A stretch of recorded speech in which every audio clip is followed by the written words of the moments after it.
Lorsque nous sommes allés et en Martinique et en Guadeloupe, nous avons été marqués par la question des violences sexuelles faites aux enfants, notamment des violences incestueuses.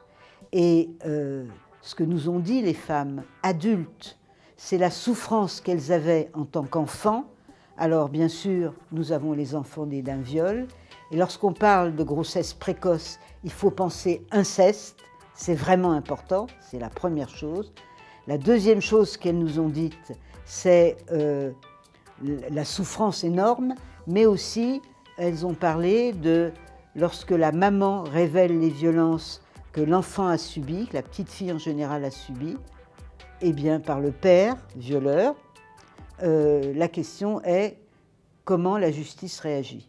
Et malheureusement, souvent, elle réagit en donnant des droits de visite au père alors que l'enfant a été victime. Bon, ça c'est ce que nous avons retenu globalement sur les violences sexuelles.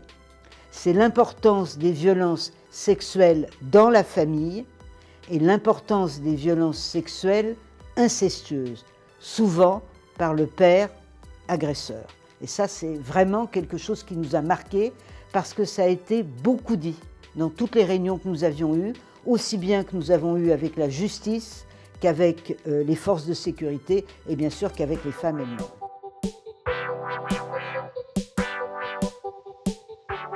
Ce qu'on peut dire, dans les territoires des Outre-mer, nous avons beaucoup de violence, davantage de violence que ce qu'il y a sur l'Hexagone.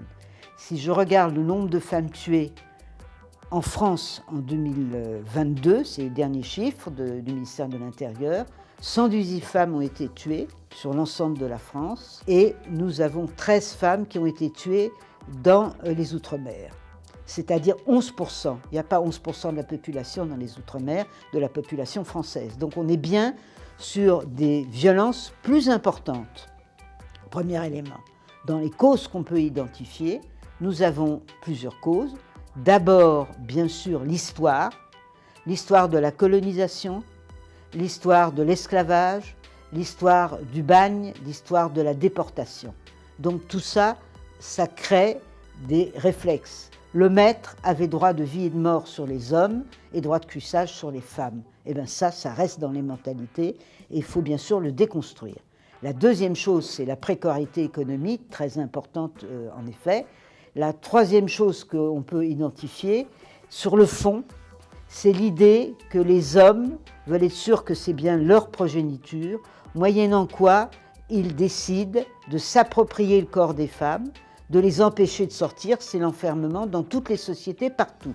Mais là, ça a des conséquences extrêmement importantes, puisque ça augmente le nombre de violences. Et puis la dernière chose, c'est les couteaux, les machettes, les armes à feu qui existent, qui circulent dans ces territoires, et bien sûr, du coup, c'est extrêmement dangereux. Et la dernière chose, c'est les églises, l'importance, non pas de toutes les églises, bien sûr, mais l'importance dans certaines églises d'une pensée magique, religieuse, et notamment, on l'a vu d'ailleurs à propos du Covid, on a vu au moment du Covid les antivax, c'est-à-dire que cette pensée magique, cette pensée qui dit que, en fait, il ne faut surtout pas écouter ce qui se dit en général dans le monde, eh bien, ça joue sur les représentations sexistes, violentes, parce que ce n'est pas juste sexiste, c'est aussi très violent.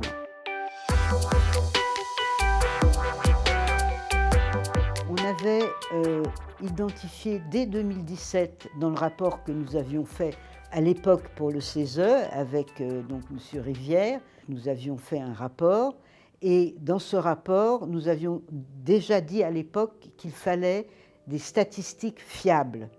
Pour avoir des statistiques fiables sur les territoires, l'idée d'avoir des observatoires sur l'ensemble des Outre-mer, dans chaque département, territoire ou collectivité, c'est très important. À la fois pour les stats, mais aussi pour la coordination de l'ensemble des professionnels, que ce soit les professionnels des institutions, les professionnels des conseils départementaux, régionaux, les associations, que tout le monde travaille ensemble. à égalité. C'est ça les observatoires. On est à égalité, il n'y a pas un qui est supérieur, tout le monde travaille ensemble. Donc ça, c'est la première chose. La deuxième chose que l'on peut vraiment dire, c'est qu'il faut absolument développer un travail en direction de la jeunesse, notamment avec l'éducation nationale, des infirmières scolaires, des assistantes sociales dans chaque établissement pour que ça avance. Parce qu'il faut qu'on arrive à ce que les choses progressent. Aujourd'hui, par rapport à 2017, nous voyons que les choses n'ont pas suffisamment progressé. Un peu. On avait, au moment du Grenelle des violences conjugales, dit qu'il fallait des maisons des femmes dans chaque territoire. On voit bien qu'on n'y est pas du tout. Donc on voit qu'il y a eu des préconisations que nous avons faites, qui restent valables et qu'il faut absolument aujourd'hui qu'elles se mettent en œuvre pour de bon. Et c'est le sens aujourd'hui du travail, à mon avis, que doit faire le CESE.